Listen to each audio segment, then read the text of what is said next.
Telangana CM Revanth Reddy మాట్లాడుతున్నారు. Live లో చూద్దాం.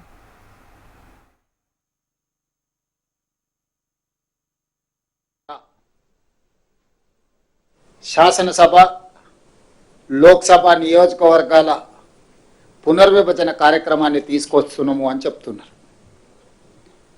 అయితే ఇక్కడ కేంద్ర ప్రభుత్వం వ్యూహాత్మకంగా మహిళా రిజర్వేషన్లను శాసనసభ లోక్సభ నియోజకవర్గాల పెంపును రెండింటిని ఒకటిగా చేసి చూపించి ప్రతిపక్షాలు మాకు సహకరించడం లేదు, సహకరించాల్సింది అన్నట్టుగా ఒక ప్రచారానికి తెరలేపినారు. నేను ఈరోజు ఈ రెండు అంశాలను ఒకదానికి ఒకటి సంబంధం లేనిది, ఏ దానికి అదే చాలా ప్రాధాన్యతతో కూడుకున్న అంశము, ఈ రెండింటిని విడదీసి రెండింటిని వేరువేరుగా చర్చించుకొని రెండింటిని అమలు చేయడానికి అవసరమైన విధి విధానాలను ఏ విధంగా రూపొందించుకోవాలనో ఒక సూచన, ఒక అవగాహనతో కూడుకున్న అంశాలను నేను ఈరోజు ఈ పత్రికా సమావేశంలో ప్రస్తావించదలుచుకున్నాను. మొట్టమొదట మహిళా రిజర్వేషన్ల గురించి మనం చర్చించుకుందాం. ఆ తర్వాత నియోజకవర్గాల పెంపు, నియోజకవర్గాల పునర్విభజన మీద మాట్లాడుకుందాం. కాంగ్రెస్ పార్టీ మహిళా రిజర్వేషన్లకు వ్యతిరేకం అన్నట్టుగా నిన్న మన కేంద్ర మంత్రివర్యులు లేదా భారతీయ జనతా పార్టీ పార్లమెంట్ సభ్యులు కాంగ్రెస్ మీద ఆరోపణ చేస్తున్నారు. నేను ఈ సందర్భంగా ఆ నాయకులకే కాకుండా ప్రజలకు గుర్తు చేయదలుచుకున్నాను.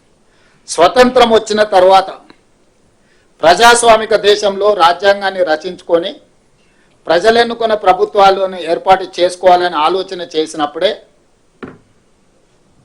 పురుషులతో పాటు మహిళలకు సమానమైన ఓటు హక్కును మొట్టమొదట ఈ దేశంలో ఇచ్చిందే కాంగ్రెస్ పార్టీ.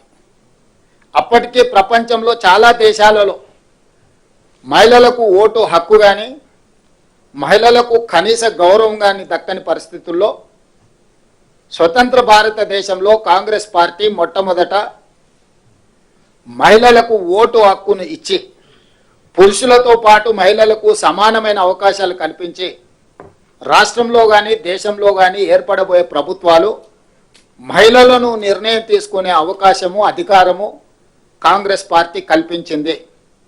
ఆ తర్వాత దేశ ప్రధానమంత్రిగా, ఈ దేశానికి రాష్ట్రపతిగా, లోక్సభ స్పీకర్గా, వివిధ రాష్ట్రాలలో ముఖ్యమంత్రులుగా, వివిధ రాష్ట్రాలకు గవర్నర్లుగా చాలా రాజ్యాంగబద్ధమైన పదవులలో మహిళలకు అవకాశం కల్పించిన పార్టీ కాంగ్రెస్ పార్టీ. మీ అందరికీ తెలుసు, రాష్ట్రపతి, ప్రధానమంత్రి, Lok Sabha speaker, governor, chief minister ఇలాంటి కీలకమైన పదవులకు మహిళల నాయకత్వంలోనే పనిచేసి మహిళల్ని నియమించడమే కాదు, ఆ మహిళల యొక్క నాయకత్వంలో పనిచేసిన పార్టీ, 140 సంవత్సరాల చరిత్ర కలిగిన పార్టీ, స్వతంత్రం కోసం కొట్లాడినప్పుడు కూడా మహిళల్ని అధ్యక్షులుగా పార్టీకి నియమించుకున్న పార్టీ కాంగ్రెస్ పార్టీ. అంత గొప్ప చరిత్ర కలిగిన కాంగ్రెస్ పార్టీ స్థానిక సంస్థల్లో మహిళలకు రిజర్వేషన్లు ఉండాలి అని రాజీవ్ గాంధీ గారు ఈ దేశంలో అమలు చేసి, ఆ తర్వాత చట్టసభలలో కూడా మహిళలకు రిజర్వేషన్లు ఉండాలి, శాసనసభలో లోక్సభలో కూడా మహిళా రిజర్వేషన్లు ఉండాలి అని శ్రీమతి సోనియా గాంధీ గారు రాజ్యసభలో బిల్లును ఆమోదింపజేసి లోక్సభకు పంపించినప్పుడు భారతీయ జనతా పార్టీ సహకరించకపోవడం వల్ల 2013 సంవత్సరంలో చట్టసభలలో మహిళా రిజర్వేషన్లు స్తంభింపచేయబడ్డది. 2013 నుంచి 2023 వరకు 10 సంవత్సరాలు నరేంద్ర మోడీ గారు ప్రధానమంత్రిగా మహిళా రిజర్వేషన్లు ఊసే ఎత్తకపోవడం, మహిళలకు రిజర్వేషన్లు ఇవ్వాలన్న ఆలోచన చేయకపోవడం వల్ల దాదాపుగా 10 సంవత్సరాలు మహిళా రిజర్వేషన్లు కాంగ్రెస్ తీసుకున్న నిర్ణయం, సోనియా గాంధీ గారు పాస్ చేసిన బిల్లు లోక్సభ ఆమోదాన్ని నోచుకోకుండా 10 సంవత్సరాలు కాల గర్భంలో కలిసిపోయినట్టుగా కనుమరుగైంది. 2023 సంవత్సరంలో కేశవరావు గారు కూడా అప్పుడు రాజ్యసభ సభ్యులుగా మళ్ళీ మహిళా రిజర్వేషన్లను అమలు చేయాలని చర్చకు వచ్చినప్పుడు అటు లోక్సభలో కానీ రాజ్యసభలో కానీ కాంగ్రెస్ పార్టీ సంపూర్ణంగా మద్దతు ఇచ్చింది. ఆ బిల్లును పెట్టినప్పుడు నరేంద్ర మోడీ గారే ఆ బిల్లులో పెట్టిన కీలకమైన అంశం ఏంటంటే 2026 సంవత్సరం తర్వాత జనాభా లెక్కలు సేకరించి జనాభా లెక్కల్ని గెజెట్ ప్రచురించిన తర్వాత ఆ జనాభా ప్రాతిపదికన మహిళా రిజర్వేషన్లను అమలు చేస్తామని 2023 చివరి ఎన్నికల ముందు చట్టం చేయడం జరిగింది. ఆ రోజే 2024 లోక్సభ ఎన్నికల్లో 33% మహిళా రిజర్వేషన్లు అమలు చేస్తామని బిల్లు పెడితే 2024 లోక్సభ మే జూన్లో జరిగిన ఎన్నికల్లోనే 543 లోక్సభ సభ్యులల్లా 33% అంటే 181 మహిళా ఎంపీలు ఎన్నిక కావడానికి అవకాశం ఉండే.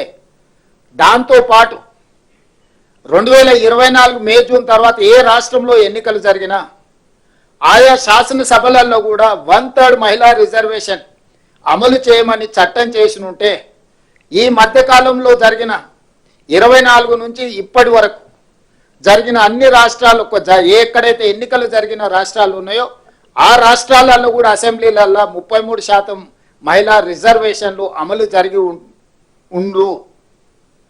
కానీ చిత్తశుద్ధి లేని ఎన్డీఏ ప్రభుత్వము ఆ రోజు చట్టాన్ని లోక్సభలో ఆమోదించినప్పుడు తక్షణమే అమలు చేసే అవకాశం ఉన్న చట్టంలో ఫిట్టింగ్ పెట్టి మహిళలకు రిజర్వేషన్లను దూరం చేసింది ఎన్డీఏ ప్రభుత్వం.